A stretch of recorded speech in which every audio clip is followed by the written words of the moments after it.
Okay, let me give you a scenario. I'm gonna give you a scenario, and then I want you to tell me what you would do in that situation. Now, there's no right or wrong answer. I'm just curious to knowing what you would do from your perspective. So, we're not gonna make it too complicated. Don't worry. You're in the streets. You see a homeless person. He asks you for money, or a little twist to the story. You feel some sympathy for him, and you decide to give him some money. It doesn't have to be a large amount or anything like that, but enough to survive, for the day. You give him money, right? And you then enter the store, to which, you know, he entered before you. Let's say you had some mini side quests to do with your own technological devices. I don't know. Maybe you had to text someone briefly what they wanted to do. Maybe grab your credit card off your bag, whatever. He comes out and he has a cigarette on his hand. You notice that. Now, where do you stand mentally? Do you feel responsible for what he's about to do with his lungs? The fact that he bought a cigarette and is risking cancer to his own lungs now since you've given him the money? Or do you also have the mindset of, well, he has free will? God has given us all free will and he has every right to do what he wants with the money. It's an interesting question to ask and scenario to ask. And yeah, it's just really, the answer indicates what type of person you are. And I don't really know if it's right or wrong. I mean, it could be right either way. There really isn't a right or wrong answer. I guess it just depends on your values, really. I mean, if you pick option one, you feel guilt or sorrow, it just shows you're empathetic and you're a really thoughtful person and you really want to benefit people for the better. But also on the other side, you're also thoughtful too, but less in a mother helicopter parent like way. You're willing to take care of someone, but more so in the sense of, I can only take care of you so much.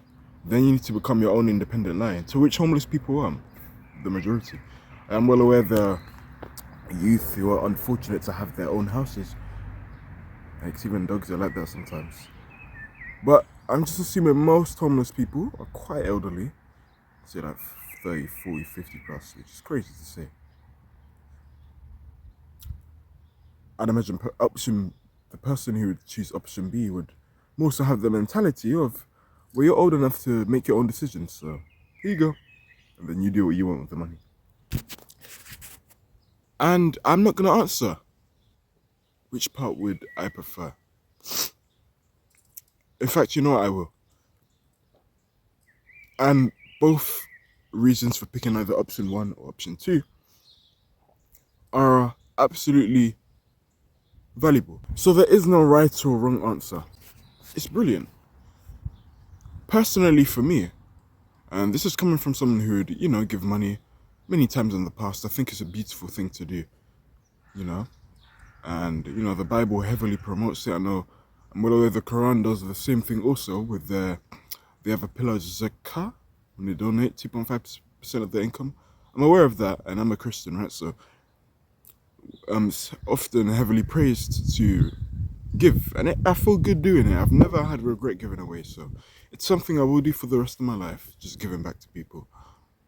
And you don't really need to be rich to do that. It's just through the willingness of your heart. Someone could be a billionaire and plausibly throw 100 million to a company, right? Or just a homeless care, someone in need, right? But he's arrogant. He's just throwing it as a way to flex his wealth. However, someone else may only have £10. Let's say they're about 50 years younger. Let's say they're 5 years old and the man's 55. Let's say it's a girl. She gives £10 and it's not really enough. However, it was the willingness from her heart, which long term, that money is going to prosper them more in a weird way. You'd think, because yes, on paper, you've given 10 million, it's going to help the company a lot more. But long term, that little girl will somehow find a way to do way more deeds and probably get way more money than the 55-year-old could ever dream of. Simply through the willingness of a heart to do right things. And going back to me, like I said, I used to always give homeless people money in the past. Primarily referring to my youth, my childhood. I'm still youthful now, but childhood years. So I think we're saying about 5 years old to about 12 years old. See, 2011 to 2018, right? Because 2018 was the last year prior to me being a teenager, of course, with it being 2019, when I was 10, 13 for the first time, you get the point. Sorry. With me, yeah, like I just told you, give a lot of money to people in the past of my childhood. It was more so surface level, right? But I would give it with good intent, and I always have from the bottom of my heart. Like I told you earlier, I've never regretted it.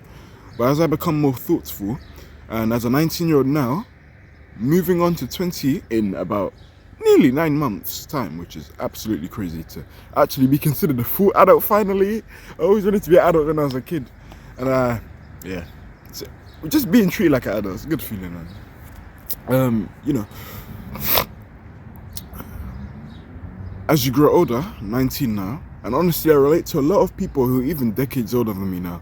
Like, I can speak to a 29, 39, 40, 50-year-old, and it won't feel awkward anymore. When you're younger, you tend to put a lot of emphasis on, oh, this guy's so much older than me, oh, it's so scary. I remember when I was in high school, you could be 16 years old, you could have a friend who's 15, everyone makes fun of you. Motherfucker, you go out in the real world, you're 24 years old, you have a friend who's 25. Trust me, one thing I realized is this. Once you're out of college, 18 years old plus, everyone's the same age, you're all struggling with the same thing, man. And there's no roadmap this time. You gotta figure out, make your own roadmap. That's why it's so easy to talk to everyone outside of school. It doesn't feel awkward. I spoke to many people older than me. All age ranges. I adapt to all of it, baby. I'm back to the point. Yeah, so you grow older. Yeah, it links to what I was saying, yeah. I'm acting like it's separate. Linking that to what I'm saying here now, you're a lot older now, you're a lot more mindful. You realize not everyone is as disciplined as you. You have to think more than, it's more than just you, God, and you have to think about it from another person's standpoint, being more empathetic. And not everyone has that self-control, and they're still attracted to vices, unfortunately, via vapes, cigarettes, you name it. And so, with the situation I just told you, or scenario I told you, the person has a cigarette, I don't give money to homeless people anymore. Well, no, that's more so subjective to the type of person they are. Sometimes you can just look at someone, you can already tell if they're addicted to substances or not. So I would use my spiritual discernment to find out. And like I told you, you can pretty much tell if someone's, addicted to something or not. So with people like that, I would ask them what they want to eat. And I would ask them what they want to drink. Now, I'd imagine many scenarios would occur where they would say to you, oh, I don't want anything, I just want a cigarette. Now, in that regard, I have two sides to me. And I believe one of them is a little bit too evil, so I'm not going to entertain it, and I probably never will. But I'm going to address the bad side of me in that scenario, what thoughts that would occur through my mind. It's like, this side of me is thinking, you've finally been given the opportunity from someone with the willingness of their heart, because most people walked away, and now you're being overly picky with what you want. You have the opportunity to have, not even that, not even to say that's a bad thing, that's a brilliant thing. Let me rephrase that. You finally begin given the rare opportunity of someone with the goodness of the willingness of their heart to offer you something. You choose vices. Not everyone, it's very rare for people to go to homeless people, offer them something through the willingness of their heart. And you're fucking yourself over through wanting more vices. What is wrong with you? You need to survive. And you say you don't want food? Then there's the other side of me that's thinking, I forgot what I was going to say. Just the other side of me is thinking, how about I choose them? Yeah, I remember now. How about I choose them now? Don't, do anything specific. Don't, In short, just go buy the meal for him, leave it for him. Just take it or leave it, right? You can't say no to food, right? Kind of have to put that pressure on him and just get the food, get the drink, give it to him, leave. I think that's way better, because even if you didn't desire it, well, you need it to survive. And it's a lot better than having my personal money go on cigarettes. Well, I know when you give the money away, it's no longer yours, but it was yours. And I was spent it on cigarettes, and I'd never use my money on cigarettes. Not to say it's mine, but you get the point.